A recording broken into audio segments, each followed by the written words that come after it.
equally, then the country, in effect, has no legal system, and the whole thing would soon fall apart. That's still true. And you know the temperature is getting turned up. It's getting hot in here when KJP is getting angry and defensive with the challenging questions coming from the White House press pool about the growing scandal. And unlike the way it used to be, reporters are actually asking more questions. They're ganging up and not taking no comment for an answer. Listen to this.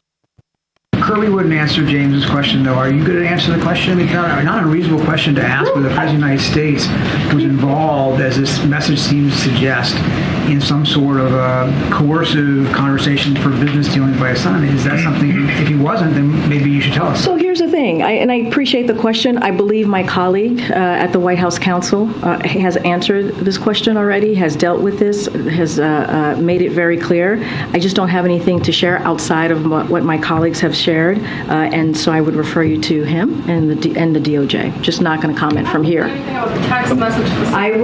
What I can tell you is I know that my colleague has dealt with this. He addressed this at the White House Counsel. I just don't have anything else to share. I just answered the question. I just answered the question. No, you didn't. Yes or no? Was the president involved in the shakedown attempt? Stephen, yes or no? Stephen, I just answered the question. It's not up to you how I answer the question. I just answered the question by telling you my colleagues at the White House Counsel has dealt with this, and I would refer you to them. Stephen, I just answered that question by dodging it. Quite clearly, 3 times I dodged that question, and therefore I answered it. Another example, the Biden administration not taking any responsibility for, well, anything. But to be clear, they're not answering the question, obviously, because they don't have any answers for it. But it went on, this dance, this back and forth, this uncomfortable feeling for KJP. Here's more.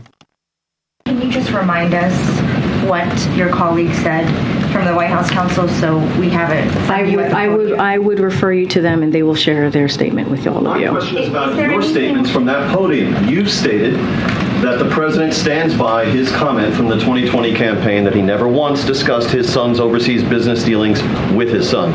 And you stood at that podium and you reaffirmed that. Do you stand by your reaffirmation? What I will say is nothing has changed. Nothing has changed. And I will leave it there. Anything else, I will refer you to the White House Counsel. This is not a change?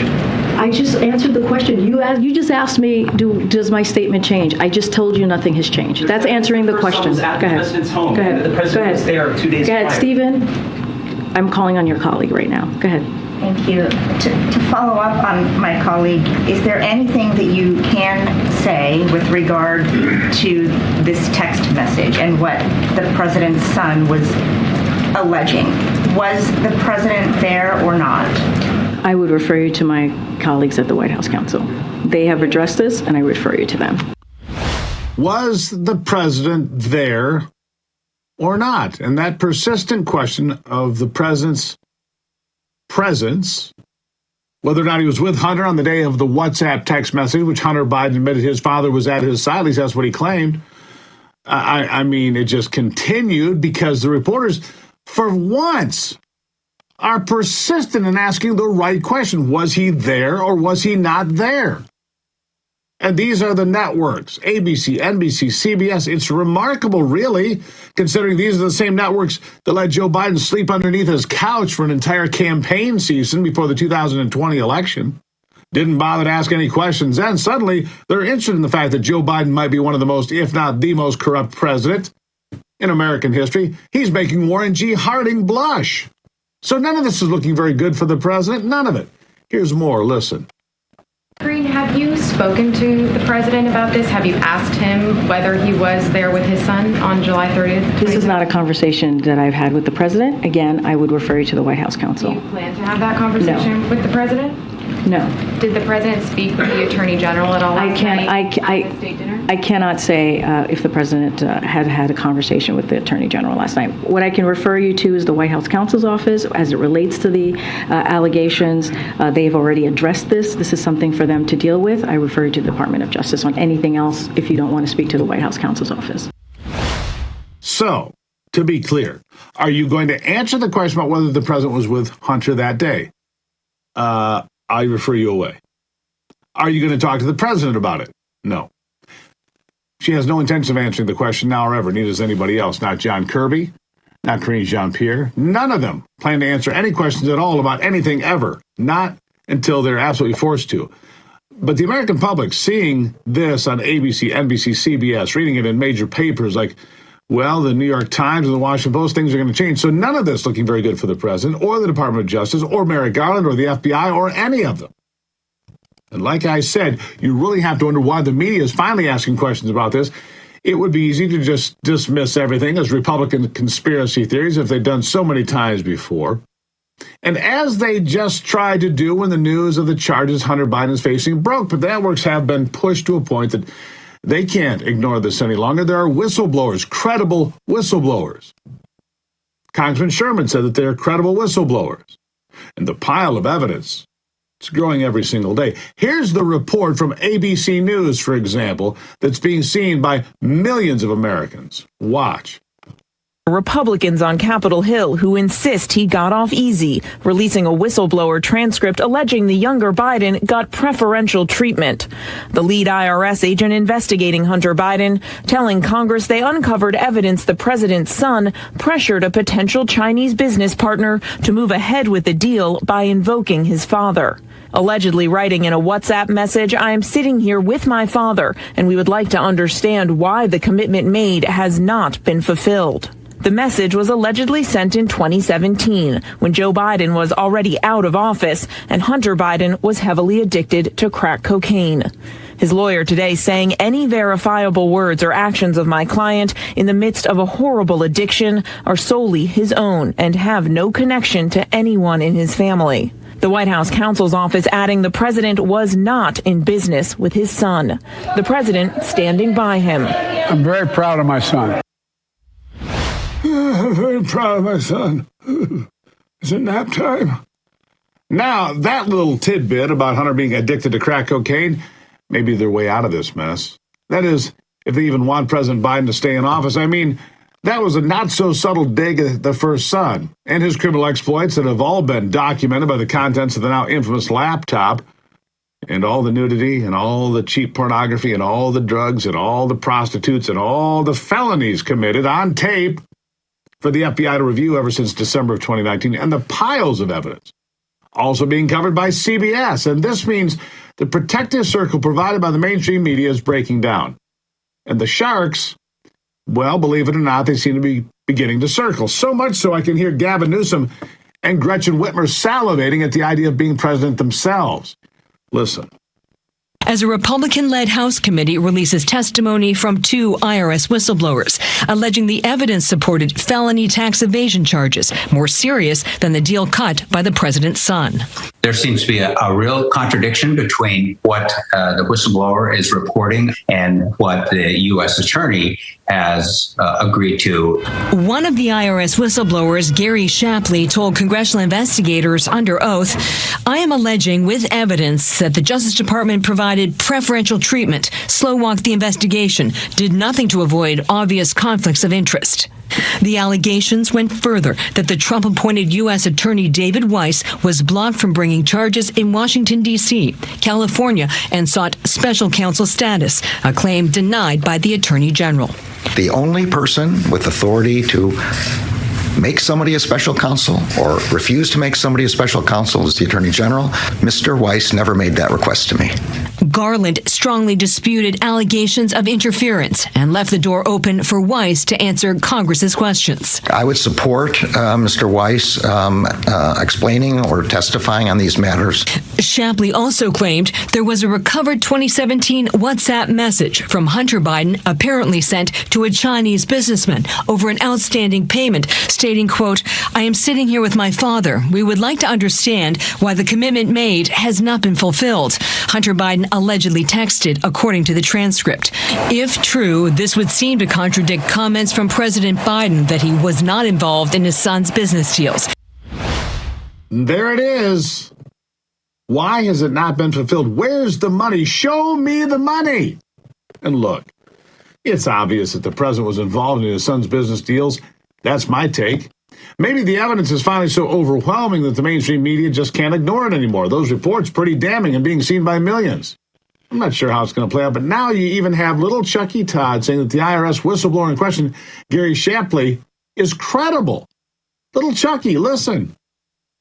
And add to all of that the legal issues surrounding the president's son, Hunter, the latest of which is an accusation by two credible IRS whistleblowers claiming misconduct by the Department of Justice and the FBI during the investigation of Hunter Biden. According to transcripts released by the Republican-led House and Ways and Means Committee, one of those whistleblowers, who, by the way, was questioned both by Democrats and Republicans on that committee, former senior IRS agent Gary Shapley, he alleged that Hunter Biden received preferential treatment from the DOJ. Shapley asserts that the Trump-appointed U.S. attorney leading the probe was blocked in his efforts to charge Hunter Biden with more serious crimes than the tax-related misdemeanors Biden agreed to plead guilty to earlier this week. Yep, and Chuck Todd, who, by the way, is on his way out at Meet the Press because he's terrible. He's even putting Democrats on the spot about all this. Maybe that was his crime. Listen.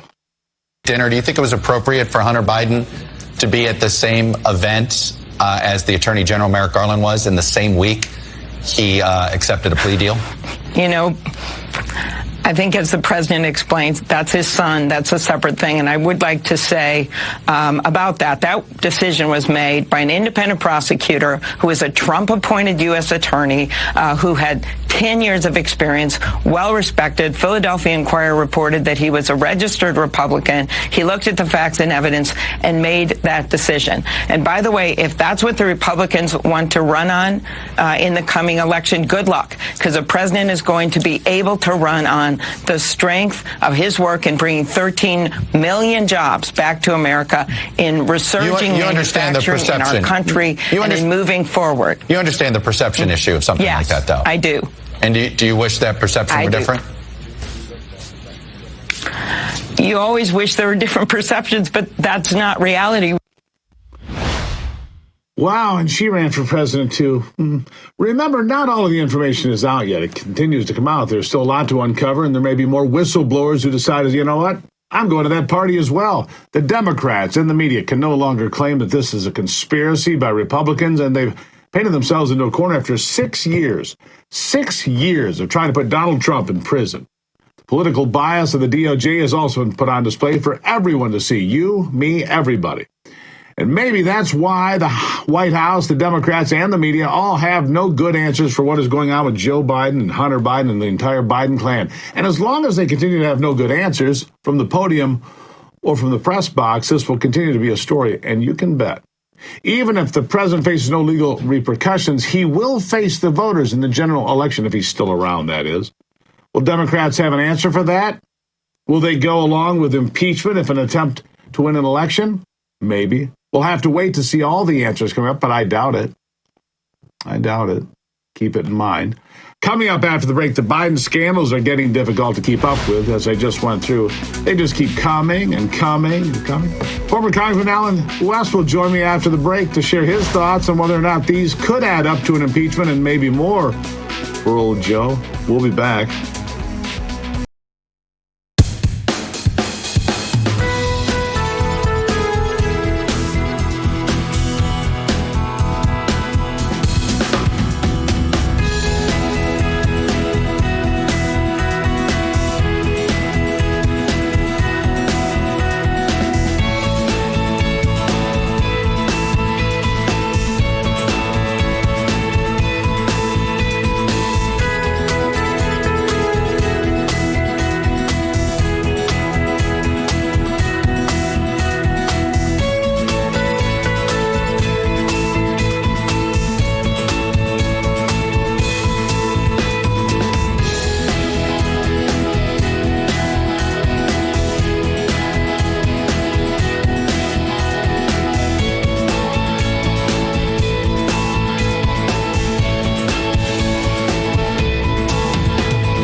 Well, you just learned, if you hadn't been paying attention, ABC, CBS, NBC, they're all paying attention now. It means the Hunter Biden scandal is heating up to the point that the mainstream media can't ignore it anymore. Politicians like Congressman Sherman of California have to admit, well, Hunter Biden and his sweetheart deal with the DOJ, did he get treated different than ordinary Americans? Yeah, he did. If you and I didn't pay taxes on $3 million, we'd be in jail. Plus, they'd confiscate our house, our car, and everything else they could get of any value. That's a fact. Here to discuss it is retired Army Lieutenant Colonel and current Executive Director of the ACRU, Alan West. Colonel, good to see you as always. It's always good to be with you, Steve. Thanks. You know, it seems to me that the mainstream media that allowed Joe Biden to hide under the couch for an entire election season back in 2020 is finally asking questions.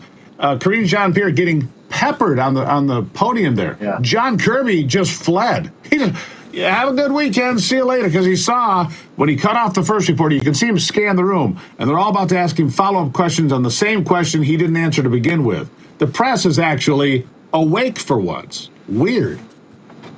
Well, these things are too egregious because you and I have gone out and we've purchased firearms, and we know that if we lie or falsify information on that Form 4473, that's penalty. That's a felony offense up to 5 years in prison. But yet, obviously, if your last name is Biden, your first name is Hunter, you can lie on a 4473 and nothing actually happened to you. So you cannot hide this. And furthermore, if there was nothing to do about any of this, then why is the White House and everyone not forthcoming with answering for it? You cannot cover this anymore. You cannot hide from it anymore. And it's just going to get deeper and deeper because, you know, where did this revenue stream come from?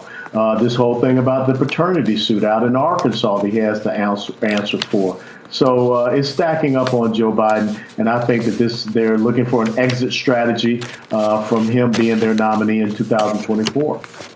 You know, here's the thing.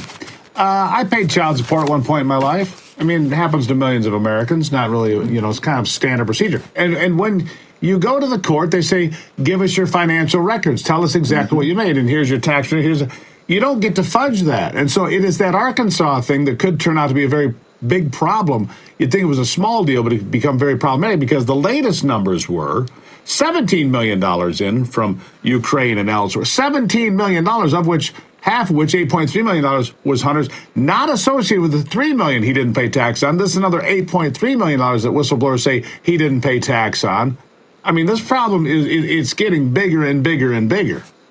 It is getting bigger, and as you just alluded to, the folks out there in Arkansas, they're going to demand those financial records. We know that Representative Comer, who is the head of the Oversight Committee, he's getting these suspicious activity reports, which are financial records. So all of this stuff is going to come to a head. And when you have President Biden just continue to sit up there and talk about, I'm proud of my son, and, you know, you're inviting him to state dinners and everything, it's basically you taking the American people and putting their face in a bunch of mud and duck doo-doo because you're just giving us the big finger.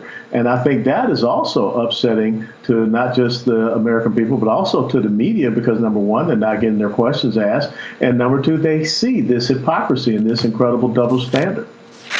And it's the WhatsApp notification or whatever you'd call it, a text, whatever that is from WhatsApp, whatever they call it, where he says, I'm sitting here with my dad demanding payment from the Chinese. I mean, Joe Biden has maintained for years, this is where it complicates everything for the West Wing. My dad is sitting right here. Why has this not been taken care of? And we expect it to be taken care of right now. He's demanding payment that day. And, of course, who would forget Joe Biden bragging about getting the prosecutor fired by withholding $1 billion in U.S. aid from Ukraine? I mean, all of these things, I mean, you cannot look the other way. Colonel, this is a big deal. This, for anybody, would mean prison time, almost certainly. Yeah, This is an incredible deal. Yeah, absolutely right. And the biggest thing is that you're talking about the national security. You're talking about the standing of the United States of America. You're trading favors with countries that are our geopolitical foes, such as China. And if, you know, him being there right next to his son, he cannot go on anymore and say, you know, I had no dealings with my son. I did not know about his business, financial dealings and machinations and things of this nature. When your son has just said you're sitting right there and you put putting a threat. I mean, this is like the Godfather thing. I'm making you an offer that you can't refuse. You're well aware of this. So this is very deep. And the thing is that, again, the two-tier system of justice, you cannot explain, you cannot excuse this away. And that's why John Kirby ran away from the platform. So the final question is this. I'll take, however you want to handicap this. Does Hunter Biden ever get held to account? Does this president ever get held to account for what's becoming increasingly apparent bribery, money laundering, selling the family name for profit while selling out America? Will either one of them be held to account ever? Well, this is an incredibly bad situation for not just the Biden family, Joe Biden, but for the Democrats overall, because if they allow him to go forward, how can they ever talk about corruption? How can they ever talk about, doing things proper? How can they ever talk about their relations with China? Because it seems like they've been compromised. But yet you cannot get rid of Kamala Harris because you might lose an entire political demographic, which is the black community, and that's the whole sole purpose of having her there as the vice president. So they are really in a conundrum. And hopefully they would tend to do what is right by the American people. It may be Gavin Newsom, it may be Gretchen Whitmer, but it can't be Joe Biden, who continues to have his son, Hunter Biden, right there next to him at state dinners and refuses to say that his son has done something wrong. Or at Camp David all weekend to, sort things out, have a few conversations, which is what just happened. They both just came back from Camp David. Colonel, always appreciate it. Thank you, sir. My honor, my pleasure. Take care, Steve.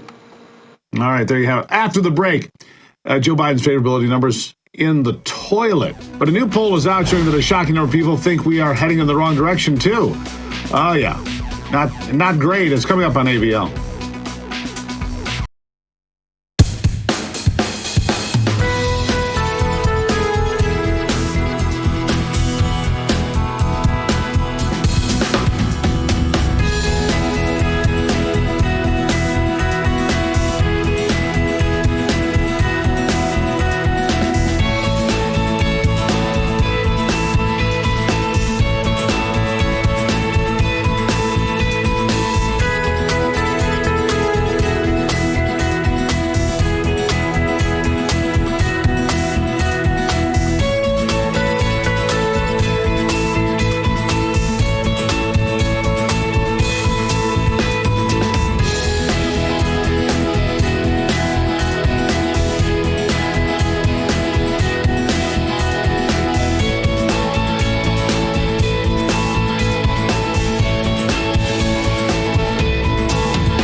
Well, when NBC's Chuck Todd starts laying out just how bad the numbers are for Joe Biden and his team of misfits, it's not looking very good for the president. Chuck Todd laying out how bad the wrong track numbers looked for Joe Biden and the Democrats. Listen to this. Just 20% of voters believe this country is headed in the right direction. 74% say the nation is on the wrong track. Let me tell you something about this moment. We have had this sustained period of 70% about a year now. The last two periods in the history of this poll that we've had this kind of sustained negativity about the direction of the country was before the 92 election and before the 2008 election. Both of those changed the party controlling the White House. Now, when it comes to Joe Biden, his approval numbers are still low in the poll at 43%, and that's better than most, by the way. 53% disapprove, but still above where it's been since his numbers dropped with Biden's debacle of withdrawal from Afghanistan, which confirms that he's never really been able to recover from that in the eyes of Americans. That was the beginning of the end. But the number of people who have concerns about Biden's health, even among Democrats, is staggering. Staggering like Joe Biden. Listen. A full 68% of voters, including 43% of Democrats now, which is twice what it was in 2020, say they are concerned that Biden does not have the necessary mental and physical health to be president. Ouch! It's like you fell off a bicycle there. Too soon? The polls also showed that former President Donald Trump was increasing his lead on the rest of the Republican field. Trump gained points since April, while Florida Governor Ron DeSantis lost ground. Head-to-head with DeSantis, Trump's still far out in front, as you can see. So that would look like the federal indictment didn't have much impact at all. Trump at 51%, DeSantis at 22%. If anything, it may have helped him, at least in that poll. Now, wait, because it wasn't supposed to be this way. I saw this story and I said, thank God somebody's paying attention. You see, according to Al Gore, Leonardo DiCaprio, John Lurch Kerry, and Joe Existential Threat to Mankind Biden, it, of course, is the utopian green energy of Shangri-La of tomorrow, which Sweden just said, we're not interested anymore. They're going back to nuclear power. That's right, climate crazies. Sweden just dealt a severe blow to the globalist climate agenda by scrapping its green energy targets altogether, so that's not going to happen. We're done there. In a statement announcing the new policy, the Swedish parliament, the finance minister warned that the Scandinavian nation needs a stable energy system. No kidding. The statement that said wind and solar power are too unstable to meet the nation's energy requirements. Let me get this straight. A progressive European Union nation says wind and solar are too unstable to meet the nation's energy requirements. Bingo, we have a winner, Johnny. Instead, the Swedish government is now shifting back to nuclear power and has a scrapped goal of 100% renewable energy, so that's gone. It's going to meet the nation's energy requirements a different way. How ironic that an EU country, Sweden, boots it, finally wakes up to the reality of green energy versus the stability and efficiency of the pretend menace of nuclear energy. They might even go back to fossil fuels. Alexandria Ocasio-Cortez and Gavin Newsom are probably not available for comment. Just saying. And Greta? No, she's not here either. Coming up after the break, after no cash bail and anti-police policies, blue cities are attempting to blame those on the right. Of course they are. Would you expect them to take accountability upon themselves? Don't be kidding yourself. Zach Smith of the Heritage Foundation joining me right here on the program. Up next, that fellow right there on AVL.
You know, facts are powerful and, well, stubborn things.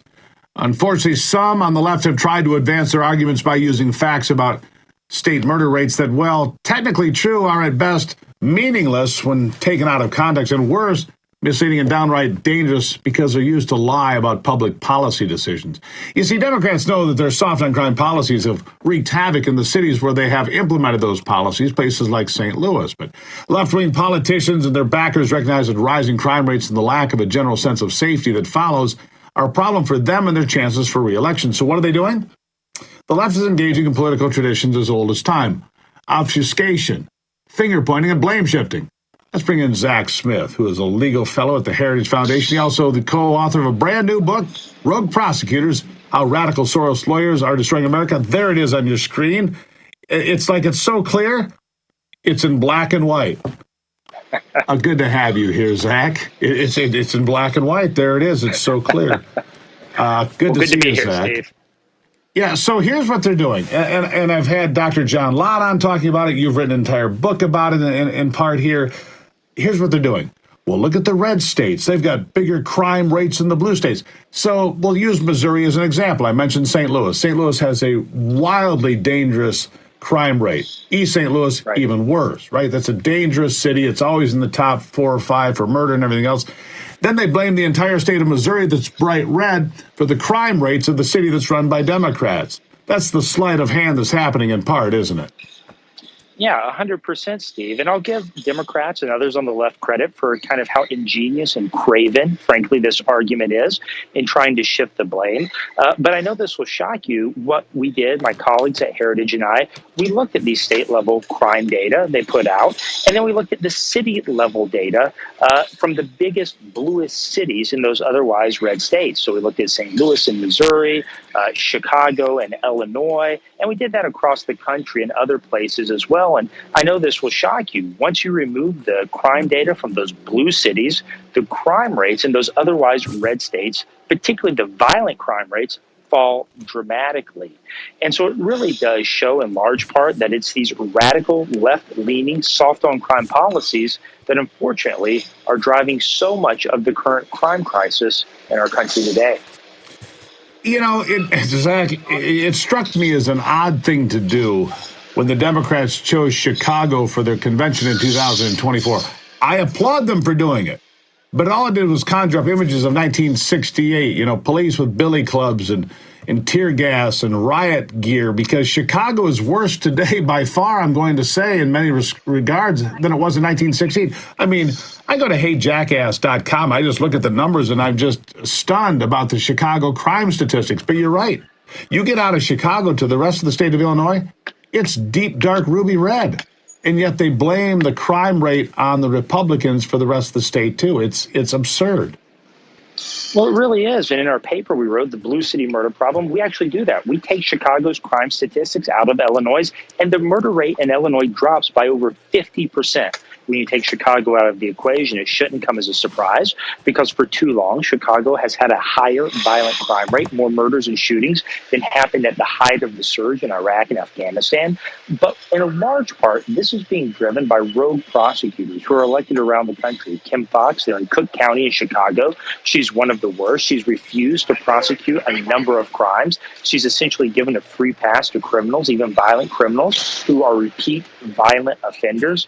And when that happens, well, the consequences become obvious. The citizens and the men and women of law enforcement, they bear the burden that not prosecuting crime places on their communities, and it leads to many, many tragic stories, which we unfortunately have to chronicle in our new book to really drive home just how bad these policies really are. Yeah, I'm going to drive this home a little bit. I went to the website I just mentioned. Here it is. Total shot year to date in Chicago, over 1,415 shots so far, 280 shot and killed. People shot and killed in Chicago. So last week, 13 shot and killed, 84 people shot. I mean, it's remarkable. Shot and killed in June, 50. 300 total shot. I mean, it's a remarkable string of statistics. But you can go to Baltimore, you can go to Chicago, you can go to places that, you know, are just a mess, and all of them, except for Miami, which is the only big city in America that I can find that's run by a Republican, where the crime rate isn't like that. Zach. The crime rate in Miami isn't like that. The business community isn't doing poorly. So you can compare and contrast quite easily. I'll give you the last word. Yeah, look, unfortunately, too many on the left have bought into the twin myths that our criminal justice system is systemically racist and that we have a mass incarceration problem. Neither of those are true, but the policies being adopted in the name of those two myths to remedy those supposed problems are creating many, many more problems. We're seeing it play out on the nightly news in cities across the country. And to understand what's happening, why it's happening, and the tragic consequences of those policies, I hope everyone will check out my new book, Rogue Prosecutors: How Radical Soros Lawyers Are Destroying America's Communities.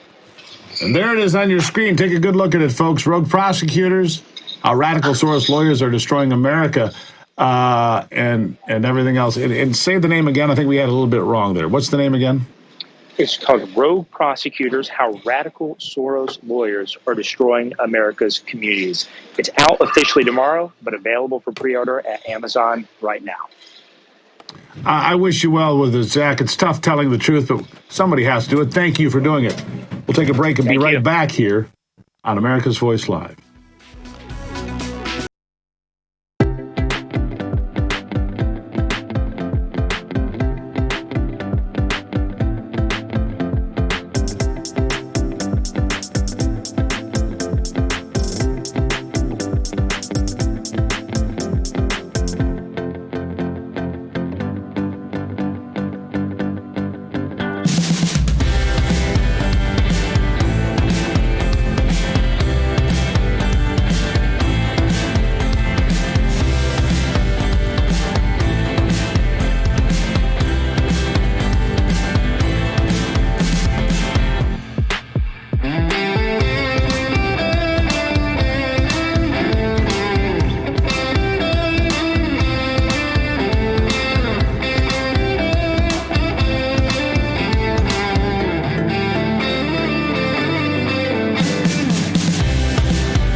Former President Donald Trump held a fundraiser at his Bedminster Golf Resort in New Jersey Thursday for the imprisoned defendants of the January 6th protest. He pledged to contribute his own money to their cause, reiterating his stance on the perceived unfairness of the J6 prisoners and drawing comparisons to the consequences faced by agents provocateur, BLM, and Antifa. Trump expressed his concern about the state of the country. Listen to this. They took over Seattle. They took over Minneapolis. If we didn't send in the National Guard, you wouldn't have a Minneapolis anymore. Nothing happens to those people. And it's a disgrace. You have police officers, you have firemen, you have teachers, you have electricians, you have great people. And they've been made to pay a price that is very unfair in many cases. Not in all cases, but they have other people in there, BLM, Antifa, and you don't hear about them. And why aren't they there? Because they were involved, and everybody knows they were involved. I saw videos of one guy, the head of one of them, and he said a lot of bad things, but nothing happens to him. Nothing happens to him. It's a disgrace what's going on. You look at the Biden family, the Biden crime family, that's what it is. And you see Hunter, what happened with Hunter, with all of the different things he was so guilty of. We have to congratulate him because what a disgrace. Now, Trump went on to emphasize the issues with the election, the rigged election, as he put it, saying America is now a third world nation, addressing the issue of election integrity, claiming that America is now a third world country. He stated, "But I will tell you, in the history of our country, there has never, a thing like this has never happened. We've become a fascist country. We've become a Marxist country. We've become a communist country in so many different ways." He concluded by stating, when reelected, he will pardon the J6 prisoners. Well, the New York City Pride Parade last week featured marchers chanting what we have been warning you about. They're coming for your children. The defiant LGBTQ marchers gathered in Tompkins Square, proclaiming, "We're here, we're queer, we're coming for your children." Don't believe me? Listen.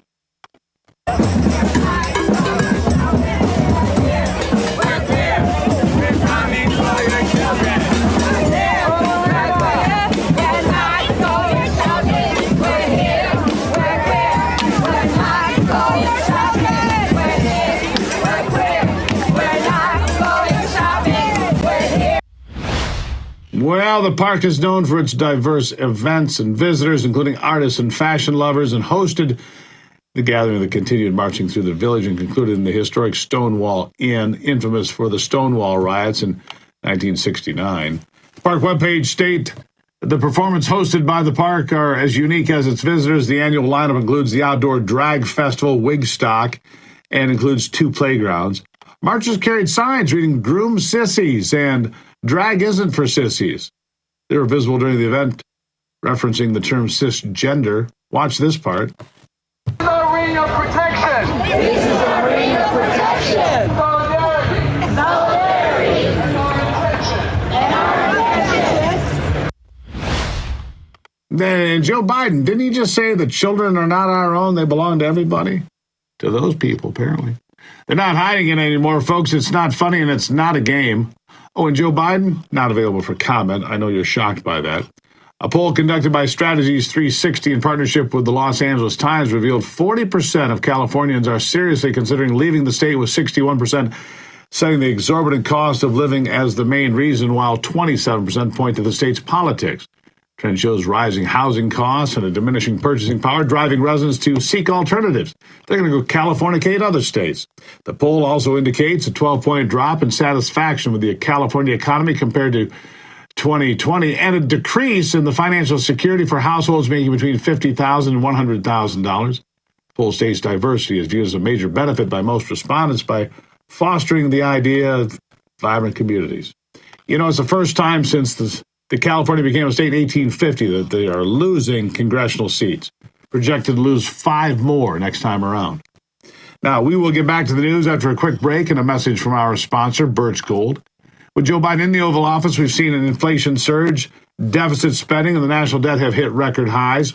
It's directly because of these challenges that President Trump recently warned, quote, "Our currency is crashing and will soon no longer be the world standard, which will be our greatest defeat in 200 years. He said it last night in Michigan at his rally.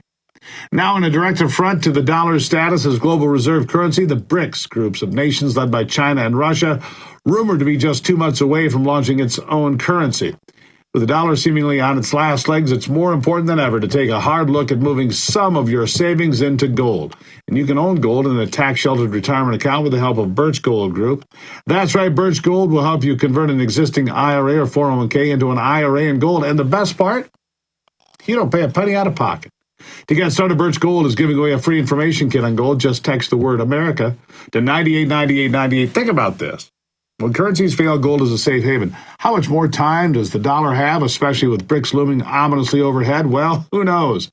Protect your savings with gold now. Birch Gold has an A+ rating with the Better Business Bureau and thousands of happy customers. Text America to the number 989898. Get your free information kit on gold. That's America to 989898. After the break, a story that will remind you of how wonderful America is, plus your answers to the America's Voice question of the day. Don't leave me yet.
Well, big corporate hotel chains never lack criticism from time to time and customer complaints, but in downtown Kansas City, one Marriott is honoring a promise that representatives made almost 40 years ago. Tim and Melinda O'Brien got married back in 1983, wanted to go where nobody would think to look for us, for a fast honeymoon getaway. They selected the Radisson Mulbach, but due to unforeseen circumstances, they didn't stay there long, not long enough for the important part. So fast forward to 2023, the couple preparing for a 40-year celebration of their partnership, and that's when, combing through their wedding album, they came across a gift certificate that said, anytime you stay at the Radisson Mulbach during your anniversary month, your room rate will be the same as your original honeymoon rate, which, by the way, back then was $38.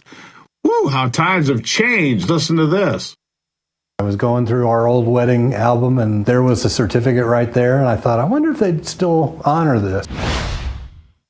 Well, to the credit of the hotel, which is not the same anymore, now a Radisson, now a Marriott, not a Radisson, they did honor it. And while the room they stayed in no longer existed, they had some very comparable ones. A couple of plans, they did use the certificate to stay over the weekend, just now. Attended a few jazz nights, take care of some unfinished business after that, you know. It's a time to celebrate, you know. We're going to skip the question of the day today because we're tight on time, but we'll get to it tomorrow, which is, will Joe Biden end up being impeached? That's our question. You can let that settle in for tomorrow and think about it. What do you think that unfinished business was? Just asking for a friend. All right, and don't forget to send me a note about what you think about the program, what we're covering. Do you have a hot news story for me to cover? How do you do all that and connect with me? Just go to SteveGruber.com. Say, hey, Steve, here's what's working. Here's what's not. Here's what we want to know. Here's what happened in my area. And don't forget to join me tomorrow morning at 6 a.m. Eastern Time right here for the Steve Gruber Show on Real America's Voice, and then back here for America's Voice Live. See you then.